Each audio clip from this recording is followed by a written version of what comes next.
Welcome back to the Tracy Take. I am Tyler here with my brother Ryan. The Las Vegas Raiders had one of the more roller coaster of a seasons I think we could probably see from a team that didn't end up making the playoffs, like didn't end up becoming world champions. But I do believe that they found their coach of the future. We're going to talk about that here in a second. We're also going to break down the rest of their 2023 season. In the second half of the video, preview the 2024 offseason, their draft picks, some key team needs, some of their key team free agents, and some guys that we think that they should sign or re-sign as well. But before we do that, be sure to like, subscribe, and ring the bell to get notified whenever we create new content. Coming up here very shortly within the next week or so, Ryan and I, we're going to be doing a 3-round mock draft for the Las Vegas Raiders, very specific. And then also, too, over the next couple months, we're going to be doing 7-round and other 3-round mock drafts as well for the Las Vegas Raiders. So be sure to like, subscribe, and ring the bell, get notified when those videos are released. Ryan, I want to throw it over to you here. Raiders ended up going 8-9.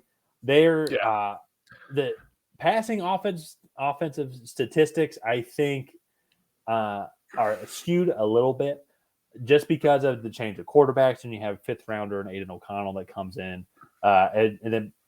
But to be honest, though, I thought O'Connell actually performed decently well, all things considered. I thought he did develop a decent relationship with Devontae Adams, Jacoby Myers. I think Michael Mayers can develop into one of the more top tight ends. He's more of like a traditional tight end. I would say more like Mark Andrews, so to say, more than like Sam Laporta is closer to like a Travis Kelce, if that comparison makes sense. Mm-hmm. But the thing to me that was just shocking to me is where they ended up in the running category. I know Josh Jacobs held out for a long time for his contract. I'm not saying that played into then his season. He was also dealing with other injuries. But even then, too, they went from first to worst, essentially worst, so to say, in the running game. And that was their bread and butter last year. I mean, he led the league in rushing yards. As a team, they were the best rushing team last year. And then to just turn around like this, I thought there was one thing that would have stayed consistent. It was going to be the running game. What are some of your thoughts on why that fell off here? Because I still think that our offensive line actually wasn't horrible. So part of it is I just feel like that McDaniels offensive system is just dated. I think teams have kind of figured it out. I do love a fullback in the backfield. I definitely think if you use them in a versatile way, kind of like the San Francisco 49ers, Kyle Juszczyk is one of the best fullbacks, if not the best fullback in the league. And they run a fullback, but they use him in a more versatile way. They line him up kind of as an up back or kind of over in like the tight end spot, and they move him around the formation. They don't just set him up in the backfield. And I think the Raiders just became a little too predictable with some of their running game schemes and things. And then also, I do think Josh Jacobs maybe holding out had something to do with it. Also, I just think this offense, they struggled with buy-in my opinion. And McDaniels, I just don't think was the leader to get them into a solid mindset for a running game. Because I feel like so much of a running game is just buy-in and want to. Because blocking, I mean, I played football for a little bit, and blocking sucks. It hurts. Like, it's not fun. It hurts your hands. It's like, but you got to do your job. And I just don't think that the team was mentally tough enough to have a solid running game. Passing wise, I actually think this team was okay passing wise. Jimmy G came in, was not good. Aiden O'Connell, as you said, came in and was actually decent. But I think you look at their weapons, and I think if they had a consistent offensive scheme and were able to build upon an offensive system throughout a whole season, they probably would have been maybe a little slightly above average just with this wide receiver group and a rookie quarterback. But to be 23rd here, I'm not really going to hold that against them. I actually was a little bit surprised in this defense. They were 12th in passing defense and actually had 46 sacks on the season. Most of that, I think, is due to Max Crosby getting after the quarterback, and as probably one of the, I mean, you could say he's a top 5 edge rusher in the league now, I believe. And they only had 22 turnovers, which was slightly below average, but all in all, like, I was pretty impressed with this defense. Especially, I had fairly low expectations coming in. I wasn't too high on Tyree Wilson. They lost Chandler Jones as well. And so I was just a little concerned about what they were going to be able to do. And all in all, I think they impressed me with their total body of work. They had a few games where they completely shut down offenses. So it was a roller coaster of a season for them. I would love to see them get some continuity in the building. I think Jim Harbaugh is a top candidate for them. And it's going to be really interesting offseason. And I hope they don't have as much turnover as they did last year. Yeah, I think that's kind of a good segue then into 2024. We're talking about turnover here because that's one of the things coming into the season. As we talk about how is this team going to do, what was because there were so much. They had the most free agency transactions I think that we've seen. Like it was by a large margin. It was by a large margin. Yeah. So what are they going to do here? And with a couple of key guys that are on the free agency, like Josh Jacobs, Amir Abdullah, both running backs. I think that those running backs are definitely replaceable in the league as well. Bilal Nichols, I think, is another guy. He was actually, let me pull up his sacks here.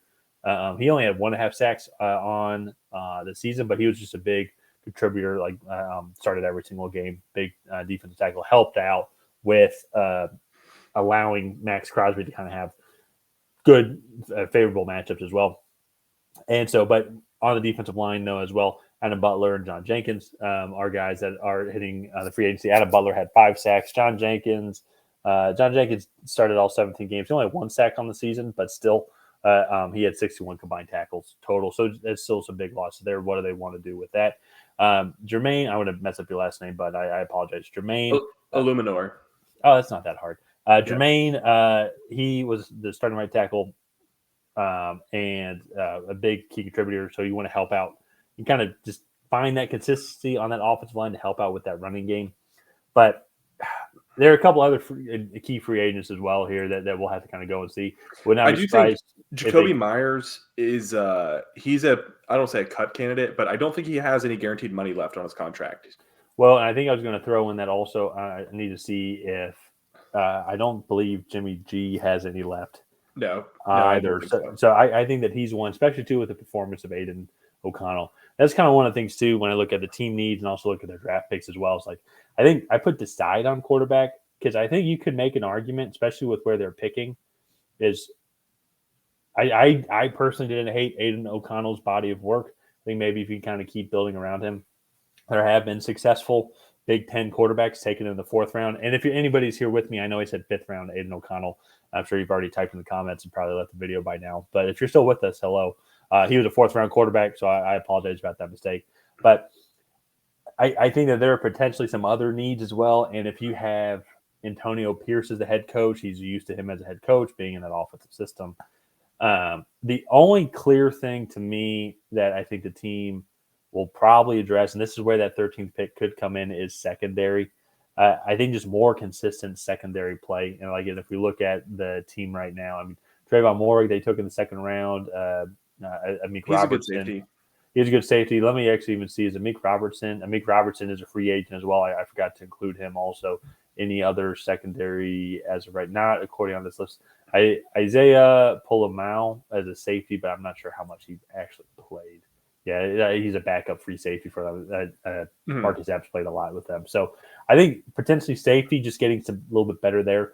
But defensively, though, I know you talked about them earlier in the defensive talk there, but you go look at Max Crosby, then you get John Jenkins, Nichols, Malcolm Kuntz. He had 8 sacks on the season so far, 2nd on the team. Robert Spillane probably would have been my MVP. He led the team in picks. And he also had 3.5 sacks on the season as well. And I don't know why, but whenever I watched him, dude was everywhere on the field. He led the team in tackles by a large margin. He had 148 total tackles, combined tackles, and 82 solo. Huge, huge season for a linebacker, in my opinion. I always heard his name whenever I watched the Raiders play. Yeah, so I think for me, and speaking in the offseason, to me, there's 5 premier positions in the NFL that you're really trying to focus on these 5 positions in the 1st round specifically to get a key contributor and a potential star player. And that's edge rusher. They have Max Crosby there already. They did just draft Tyree Wilson as well. So to me, that position is well covered. Then you have wide receiver, right? That's Devontae Adams, Jacoby Myers. They've invested in that position. And I think that's pretty solid. And then this to me is where it gets a little bit sketchier, but You have left tackle, quarterback, and cornerback, and those last three positions are the three that I would love to see them address at that 13th pick. I definitely think if they do not bring back Jermaine Illuminor, Amarius Mims, J.C. Latham, Talis Fuaga, are guys that could definitely be on right there for them for the taking. I also think that's the top end for like this cornerback class: Kool-Aid McKinstry, Nate Wiggins, as you said. And then if one of these quarterbacks falls, they're looking at Penix or Bo Nix, or I guess you can include McCarthy in there, even though he's not that good, but he has the hype for it. So I could see, just spitballing, if Harbaugh goes to the Raiders, I could potentially see JJ going there as well, following him. Mm-hmm. And the other quarterbacks, Penix and Bo Nix, those guys should definitely be there at 13. So if they like them, they could take them. I almost think as well, if you look at the offensive line, if we're just going through how I look at it, and this will be kind of like my last couple of points here for the Raiders going into the offseason. But picking at 13, you can go and get maybe the third or fourth best offensive lineman, depending on how everything pans out. Or you could go get the number one secondary in this class. And so it's all going to be best on best player available. But I was saying that you got the top secondary, I think maybe we'll have a little bit more insurance. Like you got your guy. Yeah. That's where I wonder if you could do that, because you could still go and get offensive lineman in the second round. Also, too, on top of it, they're going to need to address the interior or sign Andre James, who is their center, who is also hitting free agency. I apologize for forgetting him. If you made that comment and you're still with us, I corrected myself again and hello. So a lot of interesting moves I think the Raiders can make. All the dominoes are going to fall in place, though, once when they find their head coach, who I think should be Antonio Pierce. I think it was a tale of two seasons. So you had the first half of the season, nobody liked Josh McDaniels. Told it to his face. In the second half of the season, everybody seemed to be playing for Antonio Pierce, and just how hard they were playing as a team. Yeah, for me, I think one of the things I think everybody should do this season is study the philosophy and just the leadership qualities of Jonathan Gannon and the Arizona Cardinals, because let's face it, the Cardinals on paper, one of the worst teams in the NFL. But for 17 games, they came out and fought tooth and nail to win, even when they were 2-14, or 2-13. I forget their. I think they ended up 4-13. Pretty sure 4-13. Okay, so even when they were 4-12, they came out and fought tooth and nail. And for me, I think you look at the Raiders, and in the first half of the season, nobody cared to play for Josh McDaniels. Everyone thought he was kind of a-hole, and probably rightfully so, from the reports. But then Antonio Pierce came in, and like the team, at least they just played harder and ended up winning more games. So I agree. I think Antonio Pierce is probably the right guy for the job, especially for that current locker room. So let's go ahead and wrap this video up here. If you guys have not already, please go ahead and like and subscribe. Leave a comment down below on what you think the Raiders should do this offseason. Do you think they should keep Antonio Pierce? Should they go? Should they check? What are the free agents and draft picks you think that they should after? Let us know what you think down below. And on that, we'll see you guys next time.